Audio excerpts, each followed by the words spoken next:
welcome to a decidedly moist Donington Park. We're here to try out the BRSCC's latest development car, the BMW 1 Series SuperCup.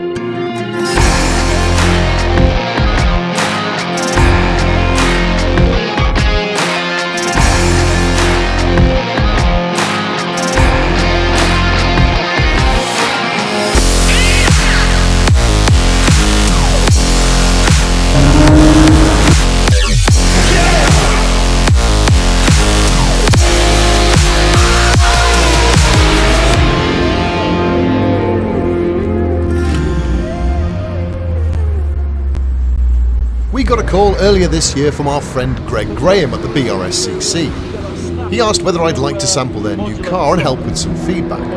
The answer was of course, so we trooped on down to a track day where we met Simon from Essential Racing, who's built the new Steed. The track was damp and slippy and the semi-slick tyres struggled for grip early on, but we dialed in the three-way ProFlex dampers and knocked off the rear anti-roll bar, which definitely improved the handling. Nick was there purely in a consultancy role, or more of an insultancy role if I'm honest. It's reading live there, which is correct. The car is based on the F20 BMW 1 Series and is powered by the 1.6 litre turbocharged engine, remapped to produce around 235 horsepower. In addition to the trick dampers, the car has a custom engineered limited slip diff, lightened flywheel, EBC big brake kit, bigger intercooler, polybush kit and many more uprated parts specifically for the job.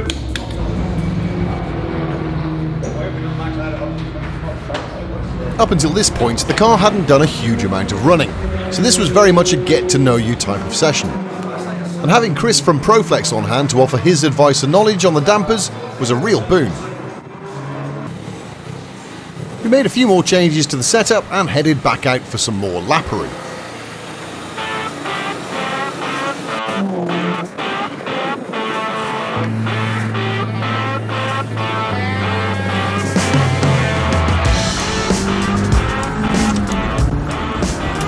Donington is a fantastic track and I love driving here. The rain had eased by now, but the ambient temperature hadn't made double figures and the surface was barely drying at all.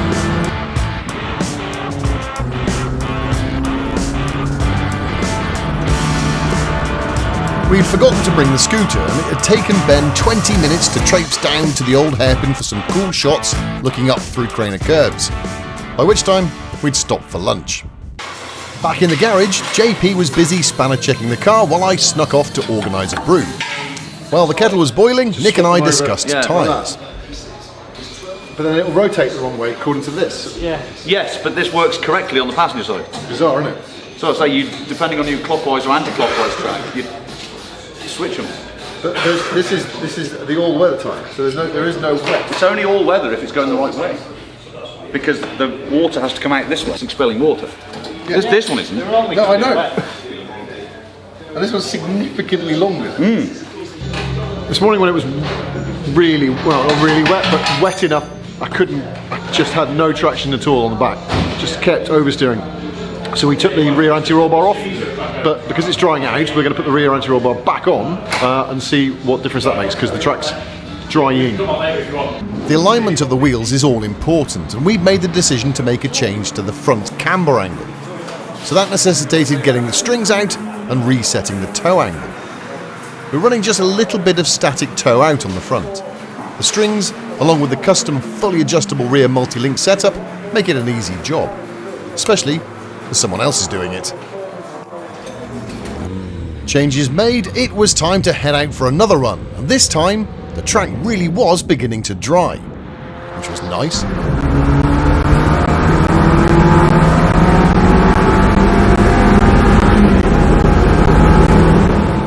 Oh, it's nice. Now it's dry. It's cool. It was a bit of a handful in the wet, but in the dry, it feels good. It feels good. The balance is not bad. We're still picking up quite a lot of understeer in the middle of the corner, but no, it's good. I'm enjoying it. With the day drawing to a close, we had one last run on a bone-dry track and the car felt great. I was grateful to Simon and Greg for the opportunity and was mightily impressed by their new car. I thanked JP and Chris for their help on the day, and we left the circuit thinking that was that. 2:15, which is the quickest time, is at a special that has gone quickest of all, a 2 minutes. What's better way of testing the new race car than entering a race? Well, there isn't one. So Greg and Simon called me and asked if I was available to take the reins for the very first competitive outing for the BMW. I had been planning my annual bath that day, but hastily cleared my schedule and rocked up at a beautifully sunlit Snetterton circuit in Norfolk. The 300 layout at Snetterton is a real challenge for a race car, with the fast sweeping bends of the old circuit combined with the tight and technical parts of the newer extension. It'll be a proper test of the BMW and of me.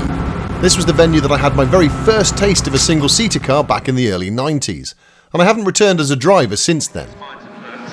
My hair might be greyer and I may be mildly more rotund, but I was just as excited to get stuck in as when I came here for the first time. I always find it useful to chat up the officials. You never know when you might need them to look kindly upon you, and their experience might mean you learn something new. After signing on, the car needs to be presented for scrutineering. This is when the officials look over the car to make sure that all the safety equipment is correctly installed and working properly. They also inspect your racewear to make sure it's in date and in good condition.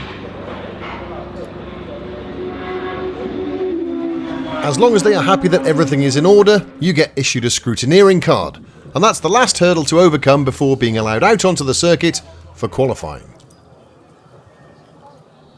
To keep a beady eye on everything, the car has been fitted with a powerful data logger, and here Simon has his laptop connected and is just configuring a few last-minute tweaks to the system.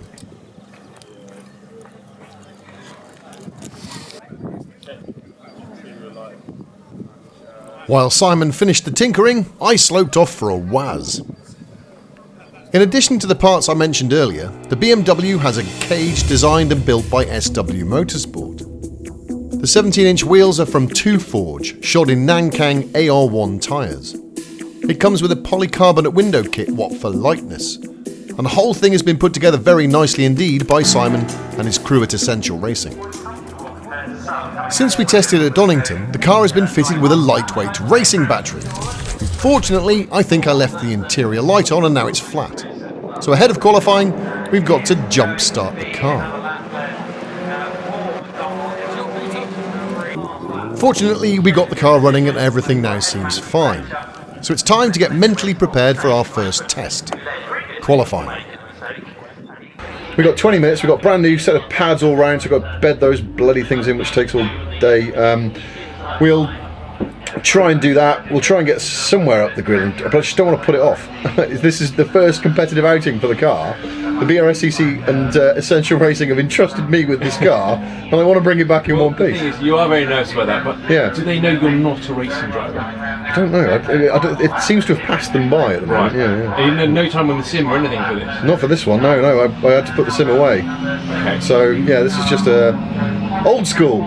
Doesn't take me long to learn a circuit. Right, well, good luck with it. Thanks, We'll catch up after quality. Yeah, man. BRSCC Club Sport Trophy. So here we go for my first taste of the Snetterton 300 circuit, qualifying for the BRSCC Club Sport Trophy race in their brand new 1 Series SuperCup car. No pressure, like.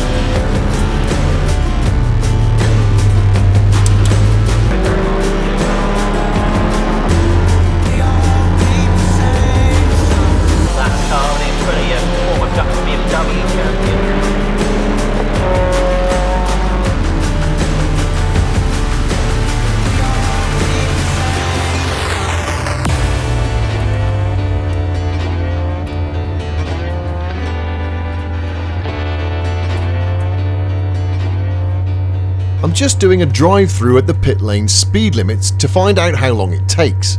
I need to make a mandatory 2-minute pit stop during the race, and it's timed from pit in to pit out, so this will help me time how long I'm stationary for. Snetterton is a long lap, it's well over 2 minutes, so I've got to try and make each one count in the 20-minute qualifying session.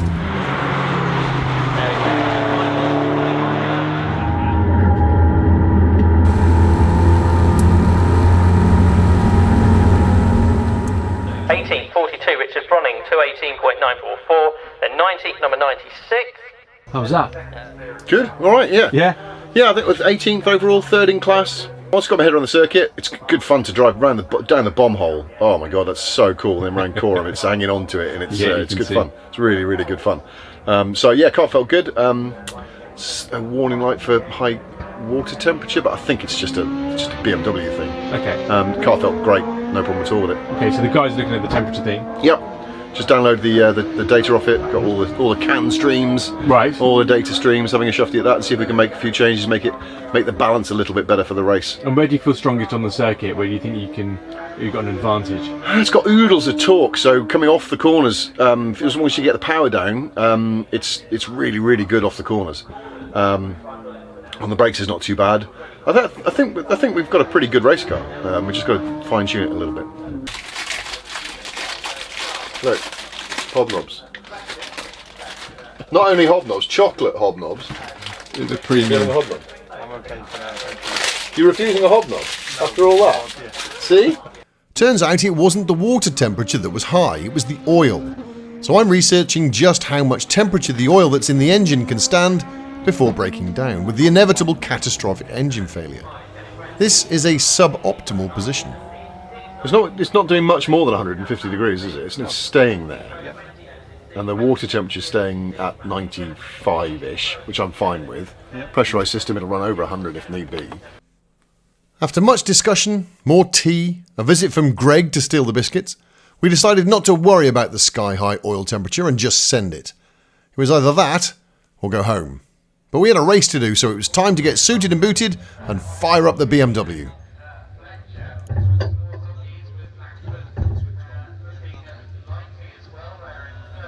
And yet again I'd left the lights on so the little battery was dead. Luckily, Ben had brought his Jag, so we hooked it up and jump-started the Beamer once again.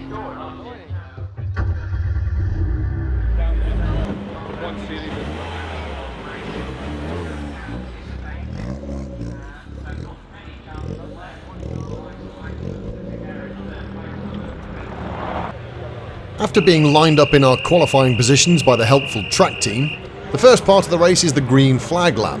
This is a chance to bring the engine temperatures up and also heat the tyres and the brakes.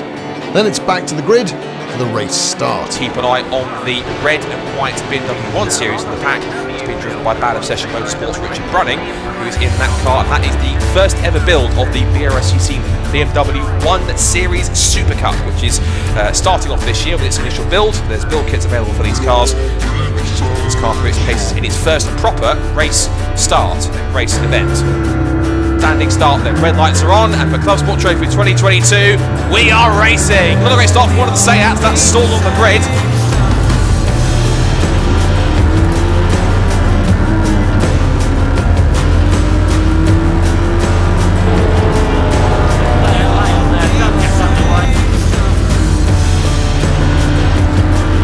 I kept my nose clean at the start and got my head down, trying to stay on the black stuff and maybe pick up a few spots indoors.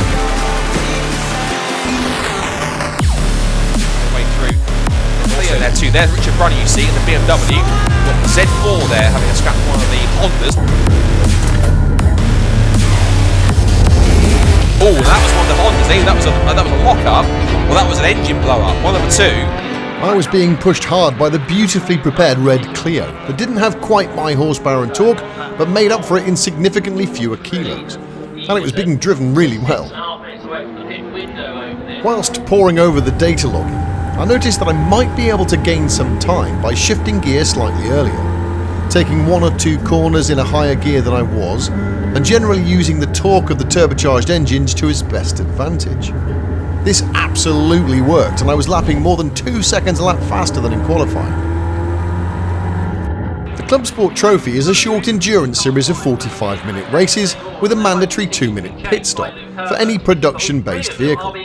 The classes are determined by the power-to-weight ratio, so you get a properly eclectic range of cars on the grid.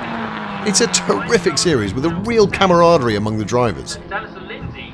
I was still battling with the red Clio, and we'd caught a silver Civic to play with. The leader in Class C is Richard Brunning BMW. He's at the moment on course, at the moment at least, in a position to win Class C, and he has got the Joel Argelez Renault Clio for company. The Clio and the Civic dive in for their pit stops, but I stay out this time. Right, now that'll be some respite for Richard Brunning, because the BMW 1 Series has now seen Joel Argelez into the pit lane.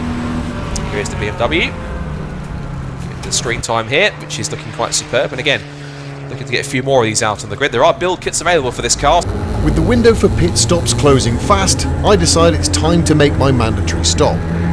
Simon is waiting to greet me.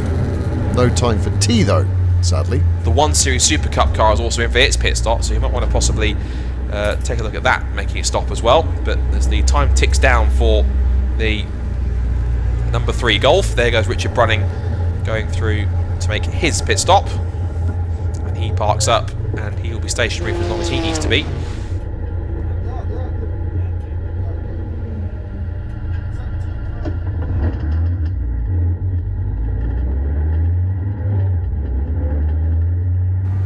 Out goes the BMW 1 Series SuperCup car. My plan was to make my stop as late as possible within the 15-minute window, just in case I could catch a safety car period nicely. It didn't happen, but I nailed my mandatory 2-minute stop and came out with the red Clio nowhere to be seen.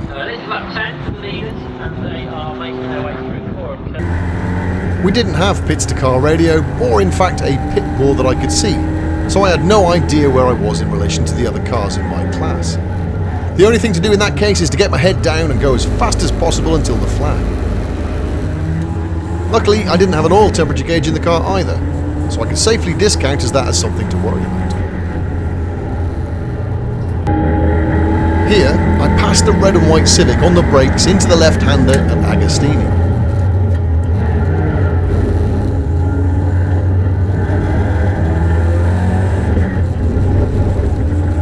The Civic tried the switchback and got a good run up towards Hamilton.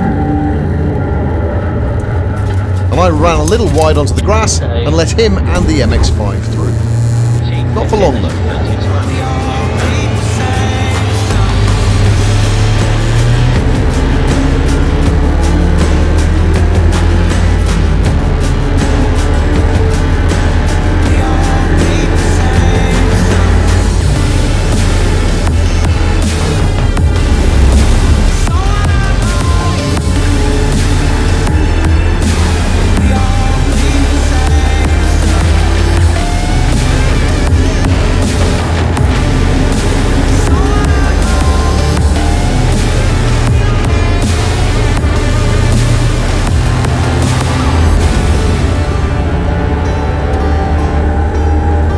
A terrific battle with Tom in the MX-5, and I'm enjoying every second of it. The driving standards are high, and it's a pleasure to be on the track with these guys. Class C, this is the leader in Class C, which is the Richard Brunning BMW 1 Series SuperCup car. There it is, and he is leading from the car we just seen go off on the grass at Ritchie's, which is the Joel Argelez Renault Clio.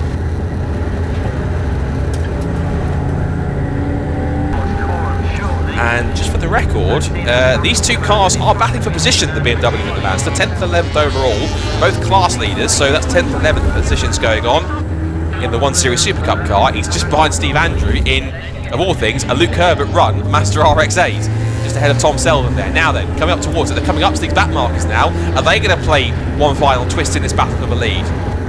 Me and Tom in the MX-5 were glued together for the rest of the race.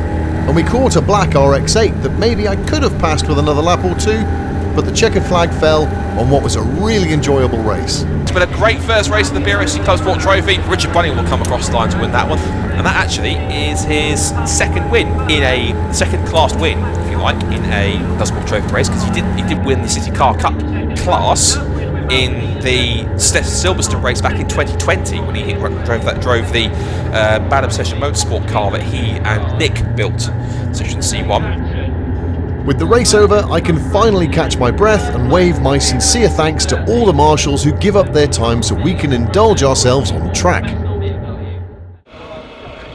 It's hot under 3 layers of Nomex, and I've been sweating like a Turkish wrestler's jockstrap. be better. Second half got you in qualifying. Yeah. I'm happy. I'm all right with that.